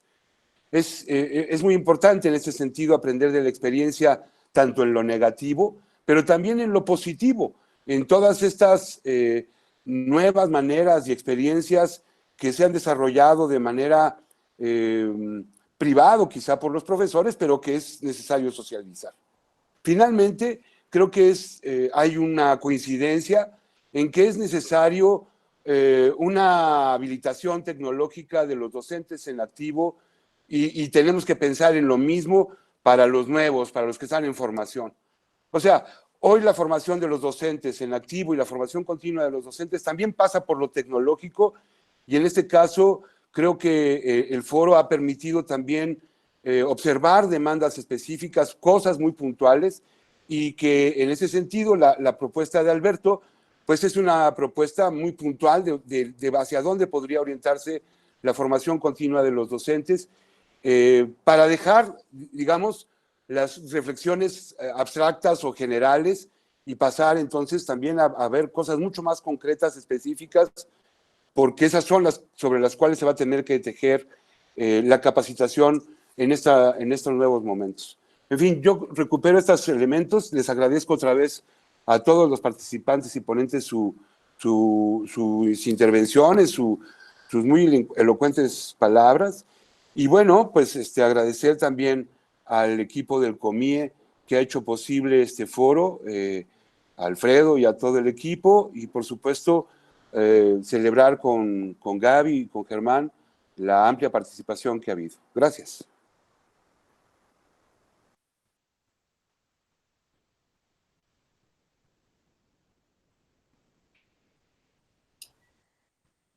Bueno, creo que Gaby y Miguel, si no hay nada más, me toca a mí simplemente hacer la despedida de este magnífico foro. Muy interesantes todas las opiniones que han sido vertidas, con muy diversos ángulos, puntos específicos y también coincidencias generales. Creo que nos vamos todos con muchas enseñanzas, con muchos aprendizajes de lo que se ha comentado aquí, y hay muchos temas que tendremos que seguir desarrollando, ya sea en el ámbito propio del COMIE, como el consejo que agrupa a todos los investigadores, o desde nuestra actividad ya más individual o colectiva, pero en la investigación que estamos haciendo. Se están agregando muchos temas nuevos a la investigación educativa, dados por esta situación de la emergencia. Algunos tienen que ver con cosas que venían ocurriendo antes, eso ha sido muy discutido ya, pero otros también han sido nuevos o puestos de relieve por lo que ahora está ocurriendo. Bueno, me despido con un reconocimiento muy fraterno a Gaby de la Cruz y a Miguel Casillas por haber organizado este espléndido foro. Realmente muchas gracias, colegas, que están muy activamente participando en el comité directivo del COMIE, apoyando estas iniciativas. Contamos con ustedes para iniciativas subsecuentes. Por supuesto, repito, reitero mi agradecimiento a todos los colegas que nos acompañaron en el foro. Pati Ducua, muchas gracias por haberte tenido con nosotros. Mario, muchas gracias y un saludo desde acá. Alberto también. Rosa María, como siempre, mi reconocimiento y cariño. María del Carmen, Gabriela, mucho gusto. Gabriela, no tenía el gusto de verte, de conocerte así por lo menos a través de esta vía. Y a mi tocayo Germán Iván Martínez, que también tuvo una participación muy buena. Y todos los que asistieron, no solamente fueron los 100 que promedia Miguel correctamente, sino aproximadamente unos 200 más que nos han estado siguiendo a través del Facebook, lo cual habla de una audiencia bastante nutrida y una gran cantidad de comentarios que se han ido dejando en el chat de esta reunión que estamos aquí presenciando, pero también en el Facebook, más de 200 comentarios también. Todo esto, bueno, nos exige una labor de sistematización para usarlo como material de consulta para futuras referencias. Bueno, colegas queridos todos, les mando un afectuoso abrazo y por favor hay que seguirnos cuidando esto, a pesar de que aparentemente ya vamos en la reinserción. Eso todavía no está muy claro cómo va a ocurrir. El famoso semáforo, que en principio está bien, tiene que ser traducido a la práctica, a la vida real de cada una de los municipios y de las comunidades escolares en particular, y eso no se pinta muy sencillo. Desde la educación tenemos que seguir elaborando mucho esto.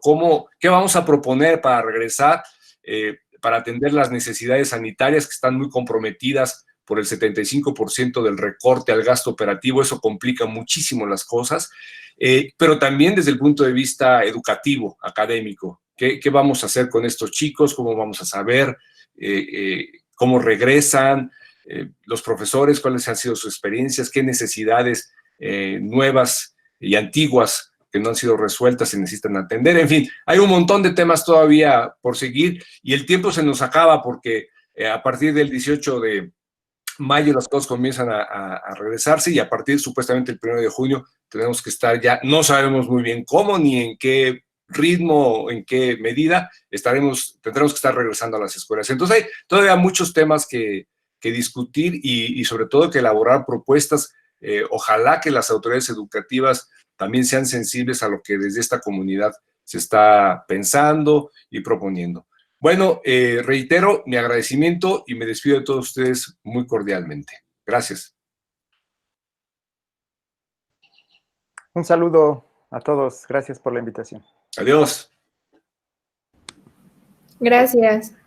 Gracias, un saludo afectuoso. No olviden enviar sus notas, por favor, para que las podamos publicar en Abran su Cuaderno. Con mucho gusto.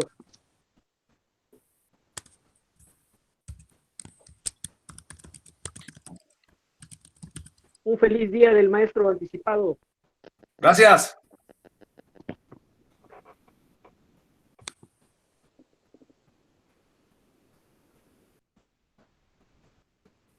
Gracias a todos. Concluimos la grabación.